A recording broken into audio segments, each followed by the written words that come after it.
Hello there. Once again, it's Anton from Anton Obey. Thank you for stopping by the collection room today. As of today, we are looking at some more Alpha Flights.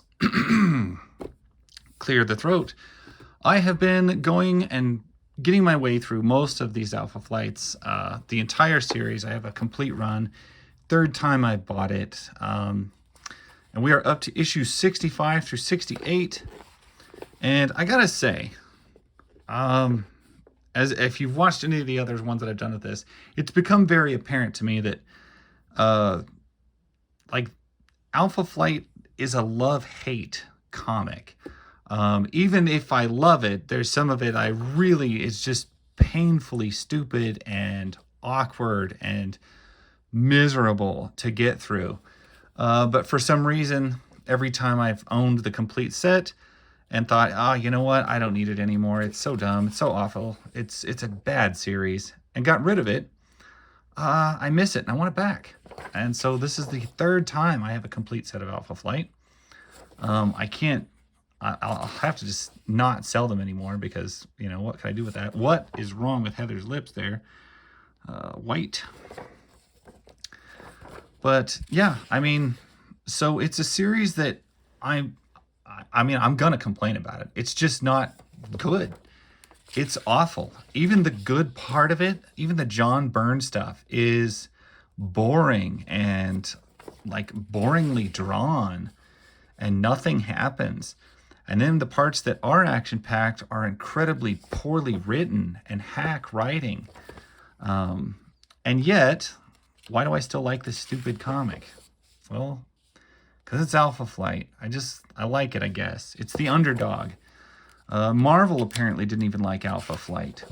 And yet, you know, I think the fact that I think most Marvel, like, company employees and everything like that, artists, nobody wanted to work on Alpha Flight, apparently.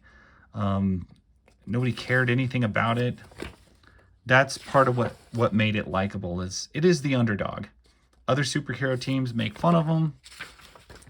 It's Canada. I mean, we can kind of tell this is already like a take on the Avengers for a different country, but it became so much more than just a ripoff of like the Avengers. It is Canada's own heroes, and that's something in and of its own. Now, I talked about how the art could be boring. I never said the art was bad. Like, this art is not maybe like anything to write home about, but it's not bad. Like, nothing looks horrendously terrible. And this is some of the better era. Now, I've gone at length about some of the terrible, terrible writing. Why we have a white Sasquatch and Walter Langowski trapped in a woman's body, and this completely worthless character based on BS with the three entities. It's unbearably stupid. But mixed in with that, you get some pretty decent stuff. Like, Heather is consistently good throughout the entire series. Heather is always a good character, consistently written, and with a cool power set and everything. Just a good character. Madison Jeffries is also an amazingly consistent character. North Star and Aurora are both consistently awful. And in that way, they are consistently written. And they're both completely terrible, unlikable, just unbearable characters that are consistent. I always like Puck, too. He seems to be fairly easy to write. Now, some of your other characters, like Purple Girl, is good. Walter, I never really understand Walter Langowski. He's not likable, but he's not consistently written either. A lot of your side characters, your extra add-ons, everybody in Gamma Flight seems to kind of just be there. They're not very good, but... And also, like, Mac Hudson is like the most cardboard, boring person I've ever seen in a comic. Mannequin is the stupidest power set I've ever heard of in a comic. Goblin is the most worthless power set I think I've ever seen. in a comic. So, I mean, you got some real lame characters in there. However, like I said, as much as I complain about it, do I still like it? Yeah. Some of your better powered characters like Shaman and Talisman, they're great characters, but they're in like less than half the series. They're just thrown in occasionally. This is great art, though. This is really good art. What year are we in, by the way? 1989. Wow. We're not even in the 90s yet. Ties that bind. That's pretty gruesome. This art is a big step up from the last issue, though. This is tremendous stuff. So Alpha Flight also suffers not just the fact that nobody loves it or cares about it. It also suffers, nobody hates it either, because they don't have any good villains. John Byrne wrote a couple of good villains. You got like the Master, you got like, what is it, Nightmare here, Tundra, but they're so lamely used and usually very easily defeated. So your villains are a very weak point of the book. Especially a team that spends so much more time fighting each other than they ever do fighting any villains or saving anyone or doing anything productive. Literally, they fight each other more than anything else. So that's kind of lame. Here we have Elizabeth, Two Young Men.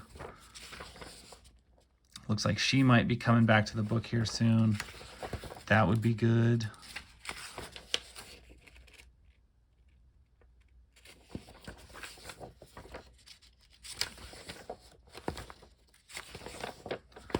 Interesting. I don't remember Marvel going through a phase where they just throw all of the ads in the back. Wrath of the Dream Queen. Issue number 88. This is part 2.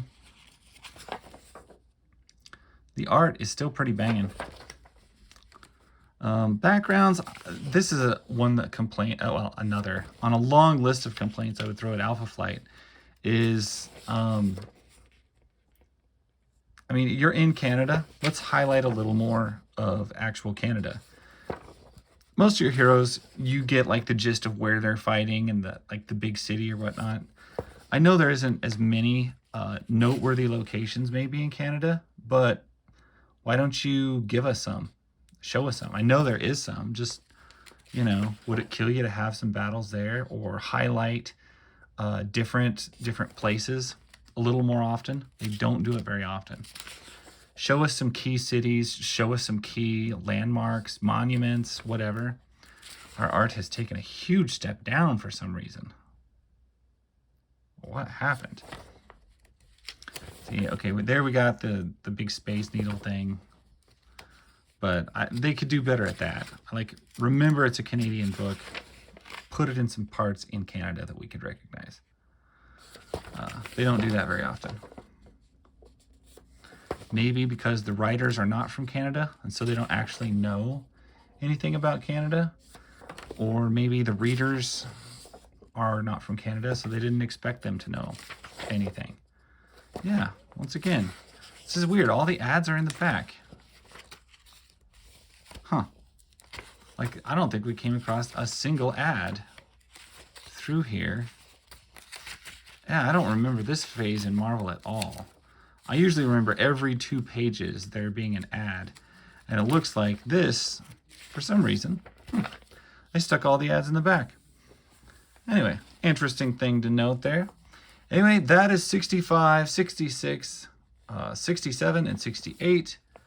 I'm going to say out of all the covers, this one right here, that's probably one of the best ones out of that lot. So I'm going to leave that sit there for you, Sarah. As I say, thank you guys so much for watching. There's a whole playlist of these, and I'm going to try. It's been a while, but I'm going to try to eventually get to the end of the series. I have it all. It's just a matter of getting there and getting it shot and getting it done. And that's sometimes harder than you think. But I appreciate it. So thank you guys for watching. That's my story. I'll catch you guys later. Bye.